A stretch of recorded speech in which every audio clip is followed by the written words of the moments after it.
자, 이제 공업 입지론 하고요. 지대론, 내부 구조론, 다음에 감정평가론의 앞부분까지 좀 말씀을 드리겠습니다. 공업 입지론은 10분의 2에서 10분의 3이에요. 지금 그 아까 말씀드렸듯이 그 상업 입지론에서는 허프까지는 중요한데 그 나머지는 4, 5, 6번은 별로 중요하지 않다 그랬죠. 배포의 이제 공업 입지론이에요. 이 사람 이름은 습관적으로 붙입니다. 그는 이제 최소 비용 이론 이렇게 얘기해요. 비용을 가장 적게 드는 곳에다가 공장을 지으라는 얘기거든요. 최소 비용이라는 게. 지금 공업 입지니까 공장을 어디에다 짓는 게 좋냐 하는 거잖아요. 공장을 짓는 위치를 찾는 겁니다. 근데 이제 기업 활동이라는 것이 이윤을 극대화하기 위한 곳 아닌가요? 기업이라는 데가. 이윤을 극대화하기 위해서는 판매는 가능한 한 많이 해야 되고요. 비용은 가능한 한 낮춰야 되겠죠. 그 두 개의 이 격차를 키우면 될 거 아니에요. 근데 둘 다 모두 고려하는 것은 이제 난이도가 높아지기 때문에 어느 하나만 고려를 한다면 베버라는 사람은 판매 조건은 똑같다라고 본 거예요. 서울에 공장을 짓든 대전에 짓든 부산에 짓든 어디에 짓든 판매는 비슷하고요. 뭐가 달라진다라고 보는가 하면은 비용이 달라진다라고 보는 거예요. 비용이 달라진다라고 볼 때 비용을 가장 적게 하는 곳에 공장을 지으라 이 소리예요. 그래서 최소 비용이래요. 비용을 가장 적게 하는 곳에 공장을 지어라. 자, 근데 이 사람이 본 비용은 여러 가지가 있어요. 수송비도 있고요. 임금도 있고요. 집정력도 있고요. 여러 가지 항목이 있는데 여기 집정력은 관련된 업종들끼리 한 자리에 모여 입지하는 게 유리한 경우를 말해요. 그래서 집정력은 높을수록 비용이 절감이 되고요. 임금이나 수송비는 작을수록 좋겠죠. 이거는 이제 작을수록 좋은 거고 얘는 클수록 좋은 겁니다. 이 중에서 베버라는 사람이 제일 강조한 것이 바로 수송비예요. 제일 강조한 게. 그래서 1차적으로 수송비를 먼저 봤어요, 이 사람은. 근데 그 수송비라는 게 원료 수송비도 있고 뭐도 있어요? 제품 수송비도 있거든요. 원료 수송비도 있고 제품 수송비도 있기 때문에 원료 수송비와 제품 수송비의 합이 최소가 돼야 돼요. 요게 최소가 돼야 돼요, 합이. 근데 어떤 경우에는 원료 수송비가 많이 발생하는 경우가 있고요. 어떤 경우에는 제품 수송비가 많이 발생하는 경우가 있어요. 원료 수송비가 많이 발생하는 경우에는 원료 수송비를 좀 절감을 시켜야 되겠죠. 그러기 위해서는 공장을 어디에다 지어야 돼요? 원료 수송비를 줄여야 되니까. 원료를 수송하면 안 되죠. 원료 수송비가 많이 발생하니까. 그럼 어디? 원료 산지에다가 바로 지어야죠. 대표적인 게 시멘트 공업이에요. 시멘트는 석회석을 이용해서 만들잖아요. 근데 석회석을 채석하는 과정에서 돌도 그냥 채석이 된단 말이에요. 그런 돌들은, 쓸데없는 돌들은 그 자리에서 버리고 제품을 만들어서 제품만 수송해야 되지 쓸데없는 돌까지 수송할 필요는 없잖아요. 그러려면 공장을 어디 지어야 돼요? 그 원료 산지라 그래요. 원료 산지. 원료 산지에 공장을 지어야 되겠죠. 이런 것들을 원료 지향 입지라 그래요. 원료 지향 입지. 원료 근처에 공장을 지어라 이 말입니다. 그래서 이 시멘트 공장은 대체로 어디 있습니까? 우리나라에. 삼척. 가보신 곳이 삼척밖에 없으시죠? 아, 고향이. 저는 여기저기 다 다녔어요. 삼척은 제 외가가 있고요. 저기 영월, 태백 이쪽에는 저희 고모가 사시고요. 단양은 제가 다니는 길이 늘 단양이에요. 서울 올라오면 경상북도에서. 그 단양, 영월, 태백,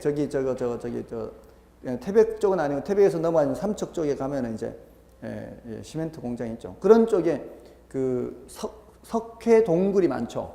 환선굴, 고수동굴, 이런 굴들이 석회동굴입니다. 석회동굴. 다 석회석이 많이 나는 거죠. 그래서 그런 곳이 이제 시멘트 공장이 많아요. 아무튼 우리나라의 시멘트 석회석 부존량은 전 세계적으로도 빠지지 않을 정도로 많대요. 우리나라는 석회석만큼은. 남한이 특히 지하 자원이 천연 자원이 좀 부족한 편인데 석회석은 많다고 합니다. 아무튼 그런 거는 원료 지향 입지예요. 근데 제품 수송비가 많이 발생하는 경우에는 그때는 시장 지향 입지라 그래요. 왜냐하면은 원료 상태에서는 무게가 많이 안 나가는데 제품 상태에서 무게가 많이 나가는 거예요. 뭐가 대표적인 걸까요? 청량음료, 맥주, 막걸리 이런 건 물을 많이 사용하죠. 근데 물은 어디서든 구할 수 있잖아요. 물은 어디서든 구할 수 있으니까 기왕이면은 시장 근처에서 만드는 게 좋다 이 말이죠. 당연한 거 아닌가요? 그렇죠? 그래서 시장 지향 입지 그래요. 자, 이거는 뭐를 본 거예요? 수송비라는 관점에서 본 거잖아요. 근데 수송비 비중이 적고요. 만약에 임금 비중이 높다면 싼 임금을 찾아가야 되지 않나요? 임금 비중이 높은 업종은? 그럼 저임금 노동력을 이용하는 그런 거는 뭐 섬유, 신발, 섬유 공장, 신발 공장 이런 것들은 저임금 노동력을 많이 이용해야 돼요.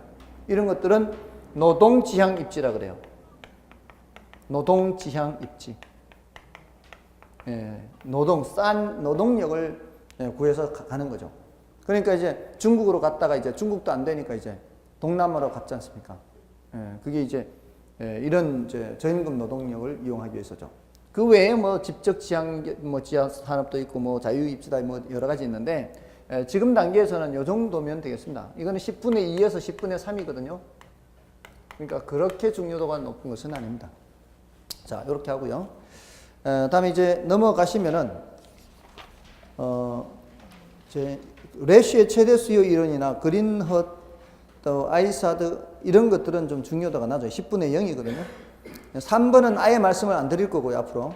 2번은 그래도 조금은 설명은 드릴 거예요. 10분의 0이기는 해도 지금은 이제 패스하고 지나가시고요. 그다음에 그 밑에 이제 도시 내부 구조 이론하고 오른쪽에 지대론이 있죠. 지대론을 먼저 말씀을 드립니다. 지대론. 지대가 뭐예요, 지대가? 토지 사용료, 토지 사용 대가 또는 토지 임대료 이렇게 생각하시면 돼요. 토지 임대료. 그래서 지대죠, 지대. 근데 여러분들 지료라는 말 들어보셨나요? 어디서요? 어디서 들어보셨어요? 지료. 여기서 들어보셨어요? 아니면은 일상생활 하시다 들어보셨어요? 공부하러 오셔서 들어보셨나요? 그 어떤 과목에서 들어보셨어요? 어떤 과목인지 구분이 안 돼요. 지료라는 말은 민법에서 나왔을 겁니다. 지상권에서 나옵니다. 지상권에서. 지상권을 설정해 주고 지상권자로부터 소유자가 받는 게 지료입니다. 지료. 차임이란 말 들어보셨어요? 어디서 들어보셨어요?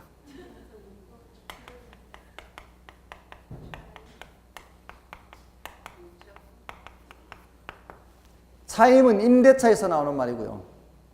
지료는 지상권에서 나오는 말입니다. 자, 근데 임대차의 경우에는 토지도 임대차가 가능하고 건물도 임대차가 가능하죠. 그러니까 이게 토지 임대차든 건물 임대차든 임대차에서는 차임이고요. 지상권에서는 지료라 그래요. 좀 토지 임대차에서는 차임이라 그럴 거 아니에요. 토지 임대차에서는 차임이라 한다고요. 토지의 지상권 설정할 땐 지료라 한다고요. 됐어요? 민법에서는 이렇게 다르게 부를지라도 개론에서는 다 임대료, 임대료. 아시겠어요? 개론에서는 전부 다 임대료입니다. 임대료인데 개론에서는 전부 다 임대료라고 이게 개론에서는 다 임대료. 개론에서는 지상권 이런 거 안 따지니까. 예? 근데 토지 임대료를 뭐라 한다고요?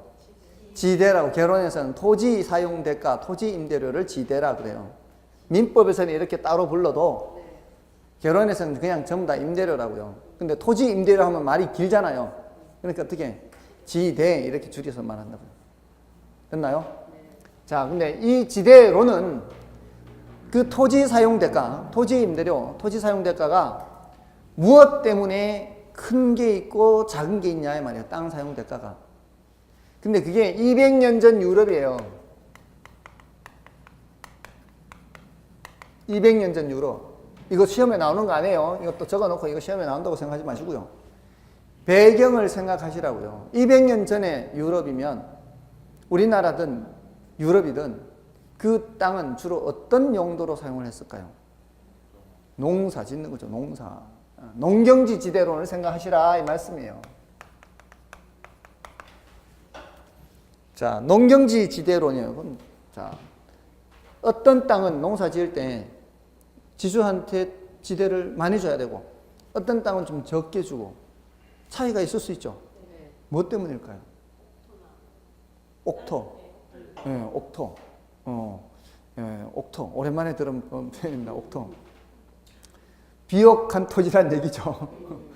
굉장히 있어 보이는 표현을 써서 보통은 이런 때 되면 뭐 좋은 땅, 그냥 뭐 수확량이 많은 땅, 보통 일상생활 용어로 사용하는데 아주 오랜만에 그냥 옥토 이렇게 이 문장으로 써서 나올 만한 표현을 썼습니다. 비옥도가 높은 땅은 생산이 많이 될 것이고, 그죠? 비옥도가 낮은 땅은 생산이 적게 날 것이고, 똑같은 노동력으로 일을 해도 생산이 더 많이 나오는 땅은 지대를 더 많이 줘야 될 것이고, 그렇지 않은 땅은 더 적게 줘야 되겠죠. 당연하죠. 그거는 200년 전 서양이나 지금 우리나라나 똑같이 생각할 수 있죠. 자, 그래서 그 이론을 차액지대론이라고 해요. 차액지대론. 이 차액이 뭐 때문에 나타난다? 비옥도 차이에 의해서 나타나는 비옥도. 비옥도 차이가 뭐가 된다고요? 지대가 되는 비옥도 차이가. 충분히 그럴듯하죠. 자, 그래서 어떤 땅은 10마리 생산되는데 5마리 생산비예요. 그럼 나머지 5마리는 지대가 되는 거죠. 어떤 땅은 8마리밖에 생산이 안 돼요. 똑같은 넓이인데. 그러면 5마리 생산비라면 3마리 지대가 되는 거죠. 자, 그럼 더 이제 비옥도가 낮은 땅은 5마리밖에 생산이 안 돼요. 근데 생산비는 5마리예요. 그런 땅은 지대가 없게 되는 거죠. 생산비만큼의 이 수확량이 나오지 않는 것은 지대가 0이 되는 거죠. 그런 땅을 최열등지라 그래요. 최열등지. 이제 점점 비옥도가 낮아져서 그걸 제일 열등한 땅을 최열등지라 그래요. 최열등지에는 지대가 있다 없다?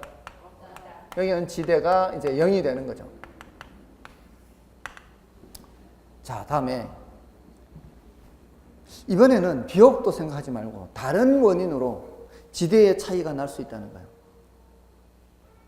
다른 원인으로 지대 차이 날 수 있는 게 있어요. 좋은 땅과 나쁜 땅이 비옥도만 가지고 얘기할 수 있는 게 아니고 다른 것도 있어요. 다른 거. 뭐가 있을까요?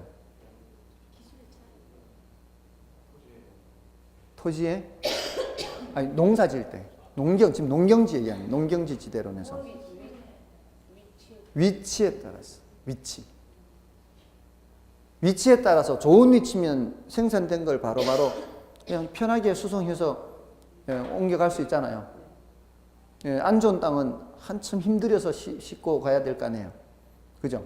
그래서 이거는 위치지대론이라고 하는데, 또는 입지교차지대론, 입지지대론, 위치에 따라서 수송비가 달라진다라고 봤어요. 근데 이거를 얘기하려면 그냥 아무런 그런 땅을 생각하면은 좀 쉽지 않고요. 요 전제 조건이 있어요. 여기 이제 도시가 있으면 요 주변에 농사 짓는 거예요. 주변에 농사 짓는데 농사 짓는 거는 다 이쪽으로만 수송이 돼요. 여기 이쪽으로만 수송이 돼요. 다른 데로는 수송이 안 돼요. 다른 데서 사오지도 않아요. 자, 요런 거를 요렇게 수출도 안 되고 수입도 안 되는 거를 고립국 이론이라 그래요. 고립돼 있다 이 말이에요. 고립돼 있다. 자, 이런 것을 전제 조건을 하고, 자, 여기가 도시고 주변은 농사 짓는 곳인데 평평한 곳이에요. 평평한 곳에 비옥도가 똑같아요. 이 사람은 비옥도가 똑같다고 가잖아요. 두 개를 동시에 고려하면 이제 복잡하니까. 여기서는 이제 비옥도가 똑같다고. 여기는 위치를 보지 않고, 여기는 비옥도를 안 보고. 자, 그러니까 여기에서 생산된 거, 여기에서 생산된 거, 이 생산된 것들을 다 이쪽으로 수송을 해야 돼요. 근데 거리가 멀면 멀수록 어떻게 되겠어요? 수송비가 많이 발생하겠죠. 자, 그러면 이제는 생산물 가치에서 생산비만 빼는 게 아니고 뭐도 빼야 돼요? 수송비도 빼야 되는 거예요. 자, 근데 거리가 멀수록 수송비가 많이 발생하게 되면은 점점 수송비가 부담이 되니까 지대의 크기는 점점 낮아지겠죠. 이게 수송비를 빼야 되니까. 멀리서 농사 짓는 땅은 지주한테 줄 게 별로 없단 말이죠. 수송비까지 빼니까. 뭐 안으로 들어가면 들어갈수록 지대가 점점 많아지겠죠. 그거는 수송비가 절약되는 만큼이겠죠. 그래서 여기서는 수송비 절약분이라고 그래요. 수송비 절약분. 수송비 절약분이 지대가 돼요. 수송비 절약분이 지대. 됐나요? 자, 이 위치에 따라 수송비가 다르고, 수송비가 절약되는 만큼은 그거는 이제 지대가 커지는 거죠. 자, 그럼 이제 멀어질수록 수송비가 많아지는데 제일 멀리 있는 곳은 생산비에서 수송비 빼고 남는 게 없을 수 있죠. 그런 땅을 이제 한계지라고 한다면 한계지에는 지대가 있다 없다? 지대가 없다는 거예요. 자, 이 최열등지를 한계지라 하기도 해요. 결국 이 두 이론은 하나는 비옥도 차이에 의해서 지대가 결정된다고, 하나는 위치에 따라 수송비가 달라진다. 그게 지대가 될 수 있다. 수송비 절약분이. 그리고 둘 다 결론은 최열등지 또는 한계지에는 지대가 있다 없다? 지대가 없다. 이런 얘기잖아요. 자, 그런데 아까 제가 생산비가 몇 마리라 그랬어요? 5마리라 그랬죠. 이 생산비에 뭐가 포함되는지 볼까요? 이 생산비에 일단 종자가 있어야죠. 내년에 뿌릴 종자도 남겨놔야 되고요. 다음에 여러 있고 인건비도 있어야죠. 인건비. 이 농민이 1년간 먹고 살아야죠. 그래야 내년도에 또 농사 지을 거 아니에요. 지주 입장에서는 저 사람이 살아남아야 내년에 농사를 지을 거 아니에요. 그렇지 않나요? 자, 그러면은 그 5말 중에 3마리 먹을 양식이라면, 그래서 생산비를 모든 농민들이 그 자기가 1년 먹을 만큼의 양식을 다 생산비로 남겨놓고 남는 걸 지대로 준다면, 그러면은 봄이 됐을 때 보릿고개에 굶어 죽는 사람이 있으면 돼요, 안 돼요? 굶어 죽는 사람이 있으면 안 되죠. 제대로 다 받았다면. 근데 굶어 죽는 사람도 있고 굶는 사람은 부지기수 많고 초근 목피라 그러죠. 보릿고개에 불뿌리 캐먹고 불초 뿌리근 목피 나무 껍질 뺏겨 먹고. 자, 어떤 게 현실인가요? 굶지 않고 다 그냥 먹고 사는 게 현실이에요? 굶고 굶어 죽고 하는 게 현실이에요? 굶어 죽고 굶고 이런 게 현실이죠. 왜 그럴까요? 그 소리는 그만큼 다 못 받는다는 얘기 아닌가요? 1년간 먹을 양식을 다 못 받는다는 얘기예요. 그 소리는 뭔가 하면은 이 5말 중에 그 3말 양식 중에 일부를 지주한테 준다는 얘기거든. 지대로 준다는 얘기예요. 아무리 척박한 이런 땅이라 해도, 이 멀리 있는 땅이라 해도 이런 땅에도 뭐가 있을 수 있다는 얘기예요. 지대가 있을 수 있다는 거고 생산비만큼 다 안 준다는 얘기죠. 예를 들어서 8말밖에 생산이 안 되는 땅이라면 지대를 얼마 가져가야 정상이에요? 3말을 가져가야 정상이잖아요. 근데 처음부터 어떻게 계약하는가 하면은 5대5 이렇게 한단 말이에요. 5대5. 그럼 8말인데 5대5 해버리면은 4밖에 안 나오니까 이제 한 마리 없어 모자라니까 이제 굶어 죽어야지. 뭔 뜻인지 아시겠죠? 그게 현실이라는 거죠. 토지 소유가 토지를 이제 빌려줄 때는 딱 생산비만큼을 남겨놓고 나머지를 받는다 이런 개념이 아니라 몇 대 몇으로 하고 이런 식이란 말이에요. 자, 그러니까 이런 땅에도 뭐가 있을 수 있다는 거예요. 지대가 있을 수 있다는 거예요. 그러한 지대를 절대지대라 그래요. 절대지대. 절대지대는 최열등지 또는 어디에도 지대가 발생할 수 있다. 최열등지 또는 한계지에도 지대가 존재할 수 있다는 거예요. 그때 지대가 절대지대예요. 자, 근데 그게 왜 존재하느냐? 그거는 바로 토지 소유자들이 소유 자체로부터 발생한다 그래요. 토지 소유자들이 그냥 빌려주진 않을 거니까. 이게 바로 사유재산제 때문에 나타난 거란 얘기예요. 그러니까 해결책은 뭐예요? 사유재산제를 없애는 거죠. 이 마르크스가 주장한 거 이게. 이게 마르크스가 주장한 거. 자, 오늘은 여기 키워드 위주로만 일단 말씀을 드리고요. 나중에 입찰지대는 더 말씀을 드릴 거예요. 입찰지대는 그 다음으로 이제 체크를 해야 되는 이제 용어예요. 일단 이 세 가지가 제일 중요하고요. 차액지대, 위치지대, 절대지대가 제일 중요하고, 나중에 이제 입찰지대 하면 돼요. 우리 교재에서는 절대지대가 중간에 들어가 있지만, 이 논리적인 설명상 절대지대가 맨 마지막에 하는 게 좋아요. 실제로 이 절대지대는 나중에 나온 거니까, 이걸 마지막으로 설명하는 게 훨씬 편해요. 됐나요? 나머지는 됐습니다. 지금 이상한 표현 들리는 건 무시하시고요. 그래서 넘어가시면 54쪽에 가시면은 그 지대에 다른 얘기가 나오고 있죠. 경제지대도 있고, 입찰지대도 있고, 토펙화도 있고 한데, 입찰지대는 그래도 제가 말씀드린다고 했죠.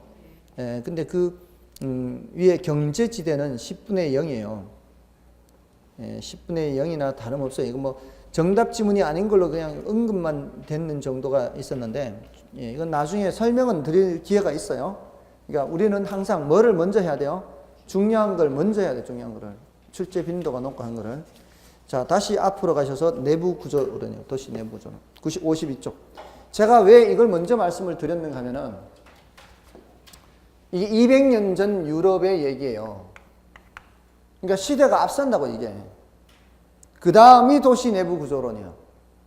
도시가 성장하는 게 뭐 때문에 성장했어요? 산업화 이후로 성장한 거 아니에요.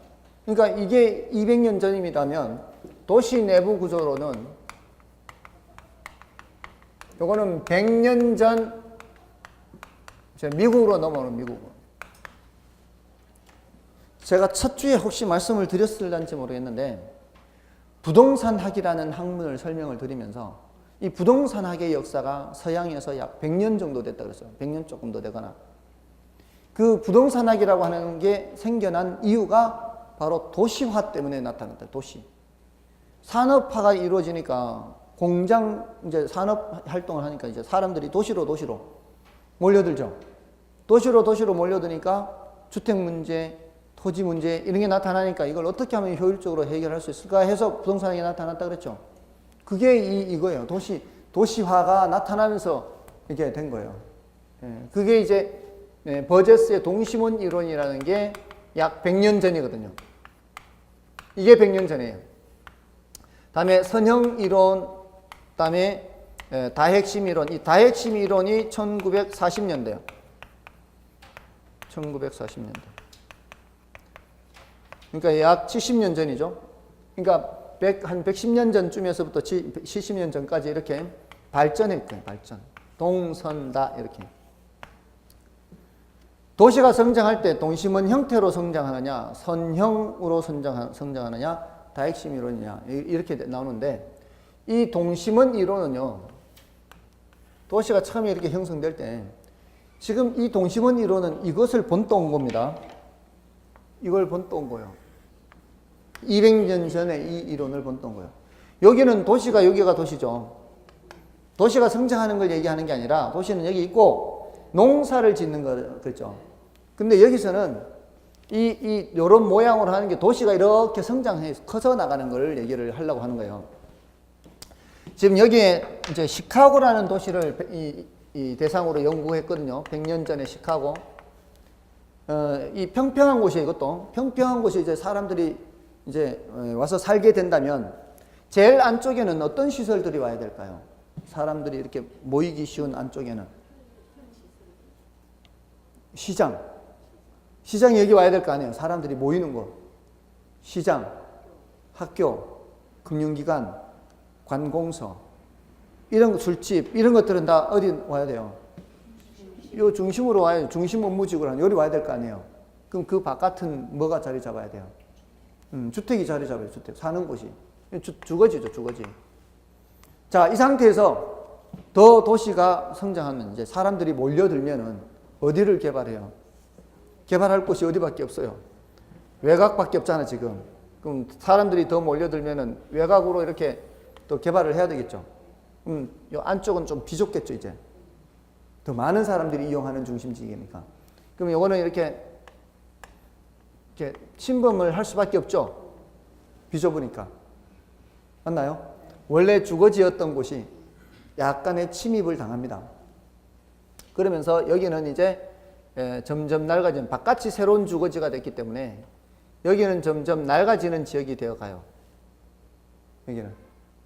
그래서 영화 같은 걸 이렇게 보면은 그 외국 영화 보면 도심의 뒷골목 있죠. 범죄 발생 빈도도 높고 우범지대. 그래서 제가 얘기를 들어도 이렇게 외국에 갔다 온 애들 얘기 들어보면 밤에 도심에는 함부로 가면 안 된다. 뒷골목 같은 데 이제 우범지대. 질병 발생 빈도도 높고 주거 환경이 안 좋은 그런 지역으로 변해가는 거죠. 자, 그러면서 도시가 더 성장하면 또 어디를 또 해요? 또 바깥으로 이제 성장하는 거죠.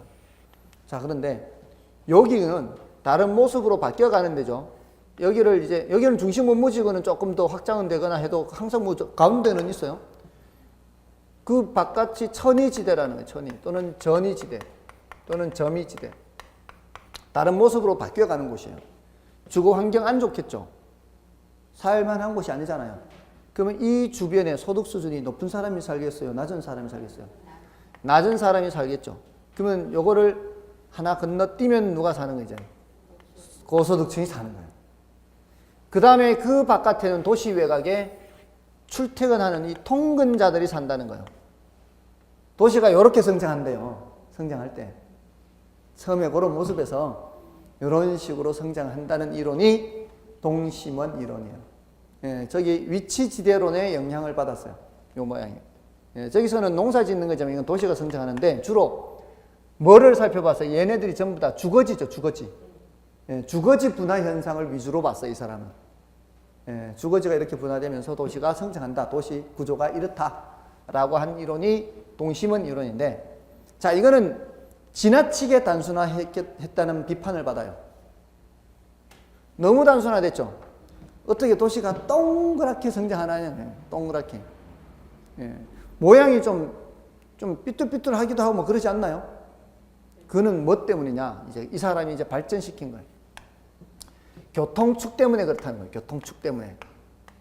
어떤 도시가 다른 도시로 연결되는 교통망이 있잖아요. 국도, 고속도로 있을 거 아니에요. 그러면은 그쪽으로 도시가 더 집들이 들어서고 뭐 상가나 공장이 들어서지 않나요? 이 교통축이 있는 쪽으로 이렇게 더 들어선다는 거예요. 혹시 옛날에 이런 거 본 적 없나요? 중고등학교 때? 있죠? 젊은 사람들은 별로 없는가 봐요. 그때는 공부를 안 했나 봐요, 이런 거를. 자, 이러면서 원형이 아니다, 원형이. 원형이 아니고, 원이 변형돼서 이런 모양을 무슨 꼴이라 그래요? 부채꼴이죠. 부채꼴 모양으로 성장한다는 거죠. 이 선자가 무슨 선자게요? 부채선자, 부채선자. 선풍기 할 때 선자가 뭐예요? 부채선자요. 선풍기 할 때 선풍기가 부채바람기계예요. 부채바람기계. 부채바람을 일으키는 기계, 선풍기. 부채꼴 모양으로 성장한다는 거죠. 이거는 뭐를 강조했어요? 교통축을 강조해서 축이론이라고도 하고 또는 부문이론이라고도 해요. 자, 이거 좀 발전시킨 거죠. 근데 요 내용은 이제 나중에 채문되고요. 아, 이렇게 도시구조론에 이런 게 있구나. 지금 단계에서는 이런 거 소개만 받아도요. 다음 이제 1, 2월 때 할 때 이제 채워 넣기가 훨씬 쉬워요. 됐어요? 동심원 이론, 선형 이론. 자, 근데 이 두 이론은 공통점이 뭔가요? 중심이 한 개예요, 한 개. 한 개밖에 없잖아요. 근데 현대 대도시는 중심이 한 개밖에 없는 게 아니죠. 예, 여러 이제 기능이 좀 분화가 돼서 여러 군데 나눠져 있잖아요. 그게 이제 현대 대도시라는 얘기예요. 예, 여러 개의 핵이 이렇게 결합되는 과정에서 도시가 성장한다는 거죠. 이렇게. 그러면서 도시가 형성이 되는데, 여기서는 다핵이 성립하는 이유라는 것을 알고 있어야 되는데, 다핵이 성립하는 이유. 나중에 자세히 설명드릴 거예요. 몇 가지만 이제 말씀을 드린다면, 어떤 업종은 점포가 혼자 있는 것보다 관련된 업종들이 한데 모여 있는 게 유리할 때가 있어요. 그럼 그게 이제 하나의 핵이 되는 거예요.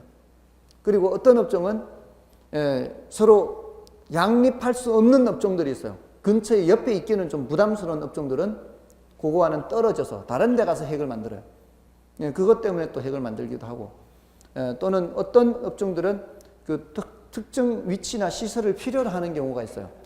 예를 들어 뭐 법원 근처에 변호사 사무실이나 법무사 사무실이 많은 것처럼 경우에 따라 우리나라 동대문 의류 그 반경 한 2, 3km, 3, 4km, 반경 3km 정도인가 범위 내에 그 뭐죠? 그 단추 만들고 그 뭐 액세서리 만들고 뭐 이렇게 그런 부자재 만드는 게 그 반경 2, 3km 안에 다 있대요. 들어보셨어요, 혹시? 뭐 그런 것들도 하나의 이제 핵이 되는 거죠. 그런 식으로 이제 핵이 만들어진다는 것을 이제 나중에 또 설명드릴 거예요. 자, 여기 이제 도시 내부 구조 이론에서 동선단인데요. 나머지 유상 도시 이론, 다차원 이론, 3지대 구조론 전부 다 10분의 0이에요. 10분의 0. 10분의 0인 거는 웬만하면 신경 안 쓰는 게 좋겠죠. 근데 이제 꼭 사람들 중에는 혹시나 이런 데 나오면 어쩔까 하고 또 이렇게 막 유심히 봅니다. 그럴 에너지가 있으면 위에 거를 먼저 하세요. 위에 거 먼저 하고 보는 겁니다. 아시겠습니까? 그러다가 더 중요한 것도 놓치면 죽도 밥도 안 되는 겁니다. 아시겠죠? 자, 됐고요. 자, 그러면은 자, 지금까지 보세요. 오늘 부동산 개발론에서 타당성 분석했죠? 타당성 분석이 결국 돈 들어오고 나가는 거 계산을 해야 되는데 다짜고짜 계산이 안 돼요. 자료 수집이 돼야 된다 그랬죠. 그 절차가 있었죠. 지역 경제 분석, 시장 분석, 시장성 분석, 타당성 분석, 투자 분석 이런 순서가 있었고요. 그다음에 위험, 부동산 개발의 위험은 법적 위험도 있고 시장 위험도 있고 비용 위험도 있다. 시장 위험이 제일 사실 중요한 위험인데 그거 못지않게 법적 위험 분석도 해야 되거든요. 그런 이제 법적 위험 그런 거 했고요. 그다음에 마케팅으로 넘어가서는 마케팅에서는 시고관 했죠. 시장 점유 마케팅 전략, 고객 점유 마케팅 전략, 관계 마케팅 전략. 시장 점유 마케팅 전략이 제일 중요하다 그랬죠. 그 시장을 점유하기 위해서는 순서가 어떻게 됐어요? 먼저 시장을 세분해야 돼, 세분. S, 세그먼테이션. 영어의 세그먼테이션의 앞글자요. 그 다음에 타겟을 정해야 되죠. 그 다음에 차별화를 해야 되는데 그 차별화가 네 가지라고 했어요. 어떤 측면의 차별화? 가격 측면의 차별화, 제품 측면의 차별화, 유통 경로 측면의 차별화, 홍보 촉진 측면의 차별화. 찾다가 시간 다 갑니다. 들으세요. 찾지 말고 들으세요. 자, 이렇게 듣기만 해도 되는데 이거 듣지를 못하고 찾으면 그거대로 시간 다 날아가요. 그렇게 했고요. 마케팅에서. 그다음에 앞으로 와서 입지론에서 그 공업 입지론에서는 배버의 최소 비용 이론이라고 해서요. 어떤 위치에다가 공장을 짓는 게 좋냐. 근데 배버라는 사람은 비용을 가장 적게 하는 곳에 공장을 지어라 라고 했고 그 비용 중에서 가장 강조한 비용이 수송비라고 그랬어요. 수송비 말고 임금이나 집정력도 비용에 영향을 미칠 수 있는데 이 사람은 수송비를 가장 강조했고요. 그 수송비에는 원료 수송비도 있고 제품 수송비도 있단 말이에요. 그 두 개의 합이 최소가 되도록 해야 되기 때문에 원료 수송비가 많이 발생하는 업종의 경우에는 원료 산지에다가 공장을 지어야 되고 제품 수송비가 많이 발생하는 업종의 경우에는 시장 근처에다가 공장을 지어야 비용을 최소화할 수 있어요.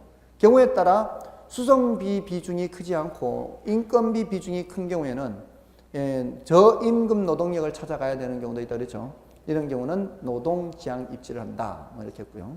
상업 입지론으로 넘어와서 크리스탈러의 중심지 이론은 최소 요구치와 재화의 도달 범위 관계를 설명합니다. 최소 요구치보다 재화의 도달 범위가 누가 더 커야 돼요? 재화가 도달하는 게 더 커야 됩니다. 재화가 도달하는 게 결국 고객들이 구매해서 가는 그 범위를 말하는 거예요. 최소한의 범위보다는 재화의 도달 범위가 더 커야 멀리까지 간다는 얘기 아니에요. 멀리까지 사러 온다는 얘기 아니에요. 그래야만 성립한다고요. 최소 요구치보다 뭐가 커야 된다? 재화의 도달 범위가 더 커야 된다. 그래야 장사가 잘 되는 거라고요. 먼 곳까지 이제 배송이 되기 때문에. 그다음에 중심지의 계층성에 대해서 했고요. 저차 중심지, 중차 중심지, 고차 중심지. 그다음에 레일리의 소묘 인력 법칙은 뉴턴의 만유 인력 법칙을 적용했다 그랬죠. 그래서 당기는 힘, 흡인력은 거리의 제곱에 반비례하고요. 크기에는 비례한다. 인구에는 비례한다. 거리의 제곱입니다. 거리의 제곱에 반비례하고 인구에는 비례한다. 이렇게. 자, 그렇게 하면 되고요. 그다음에 집집 국산하는 게 있었죠. 점포 유형에 집심성 점포, 집재성 점포, 국부적 집중성 점포, 산재성 점포. 집심성 점포는 키워드가 중심이라고 했어요.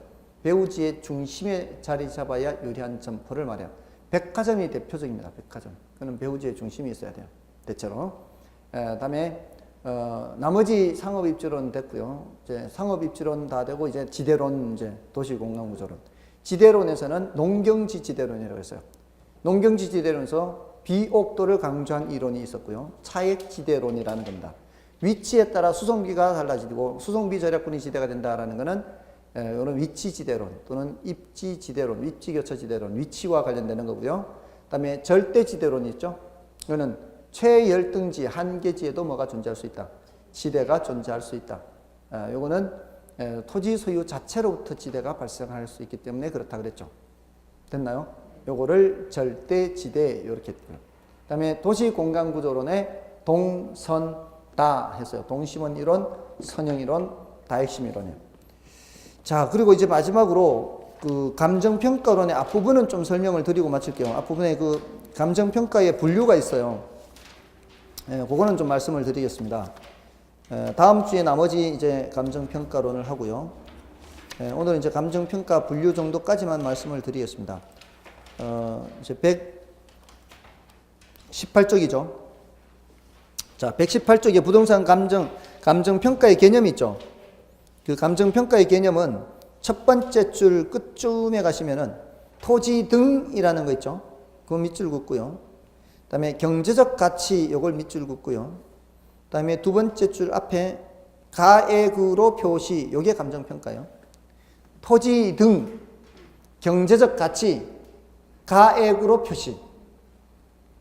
됐나요? 두 번째 줄 앞에 있죠. 첫 번째 줄 끝에 토지 등, 경제적 가치 있고, 두 번째 줄 앞쪽에 가액으로 표시, 이렇게 돼 있죠. 됐나요? 네. 자, 그게 감정평가입니다. 요거는 이제 일요일 날 진품 명품 하는 거 있죠? 네. 보시나요? 네. 그거 보면은 골동품의 경제적 가치를 가액으로 표시하잖아요. 전광판에 이렇게 올리잖아요. 전광판에 띠리릭 올리잖아요. 그게 뭘로 표시하는 거예요? 가액으로 표시하는 거예요. 가액으로 표시. 뭐를? 골동품의 경제적 가치를. 여기는 토지 등의 경제적 가치. 됐나요? 네. 자, 그 다음에 나머지 것들은 10분의 0입니다.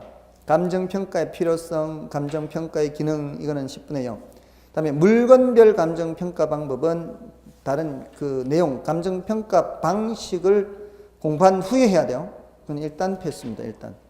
자, 120쪽, 121쪽에 나오고 있어요. 122쪽까지 나오는 요 구분을 하면 되는데, 자, 어디가 중요한가 하면 121쪽에 맨 밑에 있는 감정평가의 전제 조건에 따른 분류와 그 122쪽에 있는 게 중요하고요.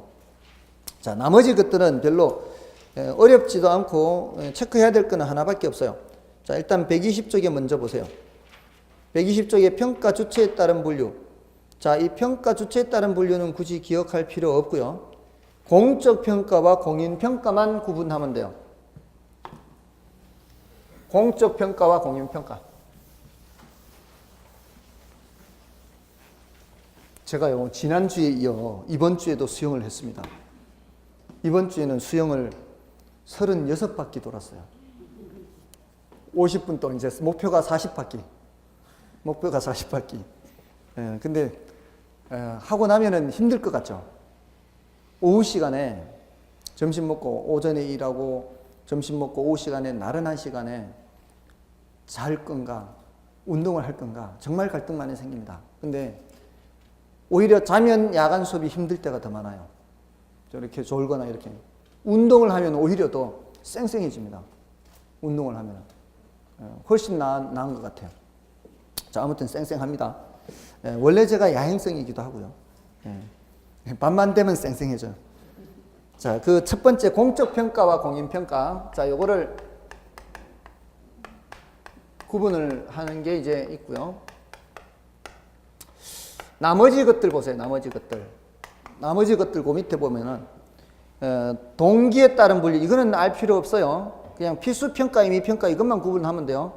그러니까 필수가 뭐고 임의가 뭐고 이것만 구분하면 되는 거예요. 필수는 반드시 해야 되는 거죠. 임의는 해도 되고 쉬워요. 그렇게 하면 돼요. 밑에 평가인 수에 따르면 이것도 알 필요 없고 그냥 단독 합의 이것만 하면 돼요. 혼자 하느냐 여럿이 하느냐 이거잖아요. 안 어렵고 넘어가고. 이것도 평가 목적에 따른 분류 이걸 알 필요 없고 그냥 공익평가, 사익평가 이것만 구분하면 돼요. 공익은 뭐겠어요? 공익 목적이고 사익은 개인의 이익을 위한 거고. 그러니까 매매를 위해서 야 내가 저거 사고 싶은데 저거 얼마쯤 사면 적당한지 내가 참 판단이 안 서니까 감정평가사한테 물어보자. 이런 거는 무슨 평가? 사익평가. 그냥 자기가 할까 말까 이렇게 하는 거죠. 근데 보상금 줄 때는 보상금이 공정하게 지불돼야 되잖아요. 수용할 때 보상금 줄 때. 그럼 보상금 평가하는 거는 그는 공익평가예요. 그런 거는 공정하게 해야 되니까. 그런 식으로 이제 구별하면 되는 거예요. 그다음에 평가사 소속 여부에 따른 분류. 이것도 별로 중요하지는 않습니다. 자, 결국은 체크해야 될 거 이거밖에 없어요. 다른 건 어렵지도 않고 단어 뜻이 어렵지 않으니까. 이거는 그냥 봐가지고는 구분이 안 돼요. 이거는 그냥 봐서 단어 봐가지고는 구분이 안 돼요. 자, 이 공적 평가는 여기에다 이 단어를 집어넣으면 쉽게 알 수 있어요. 공적 기관을 집어넣으세요. 기관. 자, 우리 공적 기관에 소속된 사람을 뭐라 불러요? 공무원이라 부르죠. 결국 누가 평가한다는 얘기예요? 공무원이 한다는 얘기예요. 그렇게 단어를 이렇게 좀 이렇게 해설을 좀 더 붙여 넣어서 하면 쉬워요. 자, 그러면 공인평가는 공무원이 하는 게 아니고 공적 기관이 자격을 인정한, 그러니까 공인이에요. 자, 우리 무슨 공부하고 있죠? 공인중개사 공부하고 있죠. 그 공인이 뭐겠어요? 공적 기관이 자격을 인정한 이란 뜻이겠죠. 그럼 공인중개사가 공무원이에요, 아니에요? 공무원 아니잖아요. 그러니까 우리나라는 공적 평가일까요? 공인 평가일까요?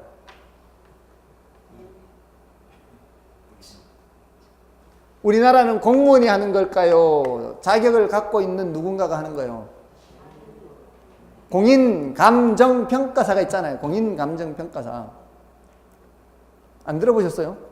한 번도 안 들어보신 모양이네. 공인감정평가사가 있잖아요. 우리나라는. 그러니까 우리나라는 이러한 방식이죠. 설령 국가가 평가할 일이 있더라도 누구한테 의뢰를 해야 돼요?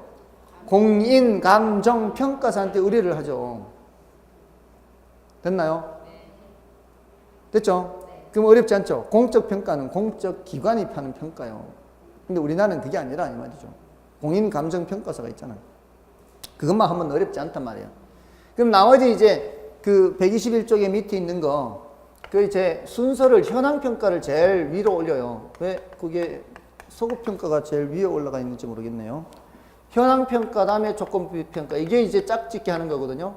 그다음에 기한부평가와 소급평가를 이렇게 짝짓기 하는 거니까, 이렇게 두 개씩 짝짓기 하는 거니까, 기한부평가는 이거는 내년 5월 1일 가격 구해주세요 이렇게 하면 기한부고요.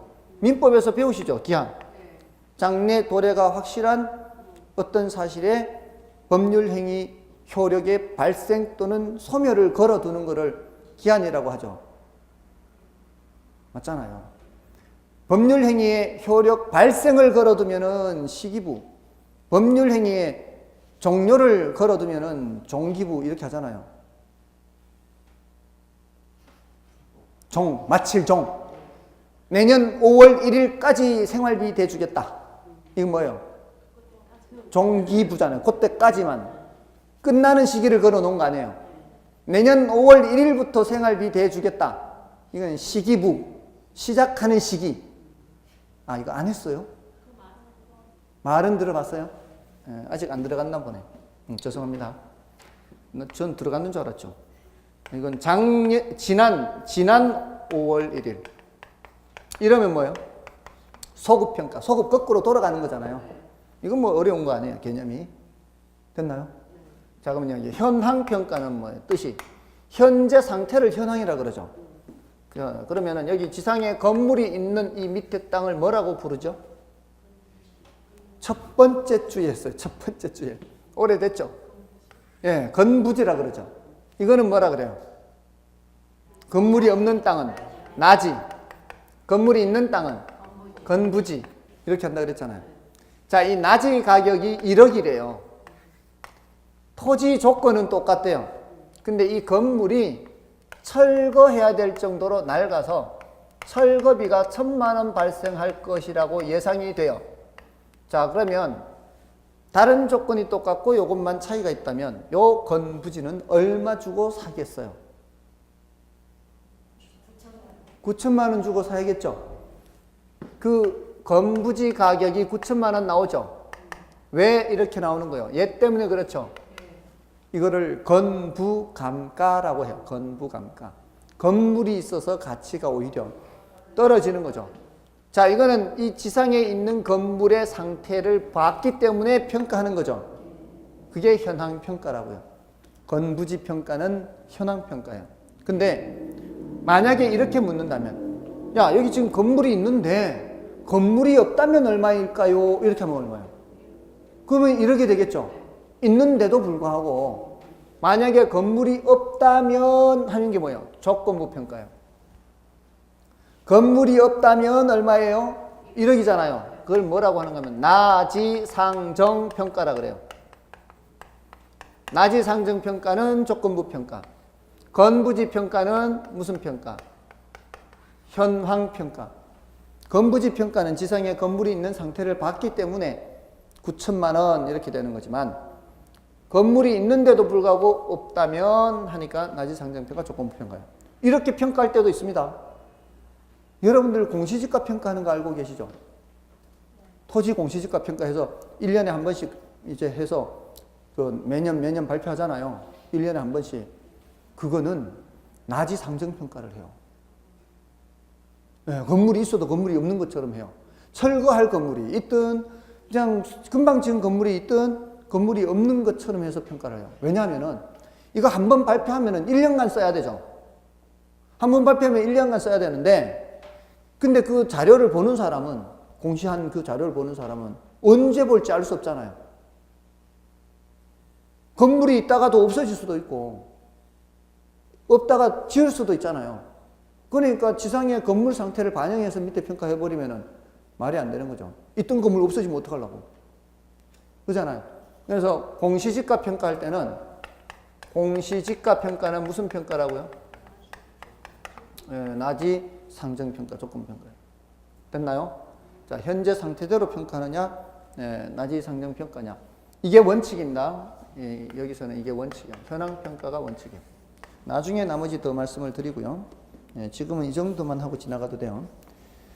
다음에 122쪽에 이제 그 감정평가의 특별 원칙은 별로 중요한 건 아니고요. 그 위에 이제 1구부를 봐야 돼요. 1구부. 1구부 있죠. 1구부. 그게 이제 마지막 내용입니다. 일괄평가, 구분평가, 부분평가죠. 자, 그건 알아야 돼요. 현조기소 1구부라 그래요. 여기서는 현조기소. 앞글자를 따면은 현조기소 1구부. 이렇게. 자, 여기서 이제 원칙이 개별평가입니다. 이거는 물건마다 평가를 한다는 뜻이에요. 근데 일괄한다 이 소리는 한 번만 한다는 뜻입니다. 한 번만. 일괄한다는 얘기예요. 자, 예를 들어서 자, 단독주택의 경우 건물과 토지는 각각 등기부가 있죠. 건물과 토지 각각 등기부 있잖아요. 그럼 물건이 몇 개예요? 물건을 2개예요. 근데 얘네들은 보통 일체로 거래하지 않나요? 한꺼번에 거래하고 말죠. 이럴 때는 몇 번만 평가하면 된다고요. 한 번만 평가하면 된다고요. 또 지난번에 제가 광화문 빌딩 소개해드렸죠. 필지가 2필지인데 광화문 빌딩이 건물이 양쪽에 다 이렇게 해서 깔고 앉아있죠. 이럴 때 필지가 2필지지만 획지는 몇 개의 획지? 하나의 획지라 그랬죠. 이럴 때는 이게 용도상 나눌 수 있어요, 없어요? 용도가 같은 용도잖아요. 용도상 불가분의 관계라 그래요. 용도상 나눌 수 없는 관계예요. 불가분, 나눌 수 없는. 이럴 때는 몇 번 하고 만다고요. 한 번만 하고 만다고요. 물건은 아무리 2개라 해도 밑에 토지가 2개라 해도. 그 다음에 구분평가는 자, 요것도 했어요. 자, 도시계획선이 이렇게 지나가면서 이쪽이 주거지역이고 이쪽이 상업지역이면 이쪽 땅값과 이쪽 땅값이 어떻다 그랬어요? 이것도 다 첫째 주에 했는 거예요. 첫째 주에. 땅값이 다르다 그랬죠. 자, 이럴 때 한 개의 필지지만 몇 개의 획지다? 2개의 획지다 그랬죠. 이때는 가치를 달리해요? 가치가 같아요? 가치를 달리하죠. 이게 키워드예요. 이럴 때는 물건은 한 개라도 몇 번 하는 거예요. 2번 하는 거죠. 됐나요? 안 어렵죠? 그 다음에 요거 헷갈리지만 않으면 돼요. 부분평가요. 요거는 부분만 평가예요. 부분만 평가. 부분평가는 만자를 집어넣어서 읽으면 돼요. 부분만 평가. 자, 여기에 또 한 필지에 토지가 있는데 도시기획선이 이렇게 지나가요. 얘가 도시기획도로예요. 자, 도시기획도로가 이렇게 지나가면은 이 부분을 나중에 이제 수용해서 보상해줘야 되죠. 요거 수용해서 보상해줘야 되잖아요.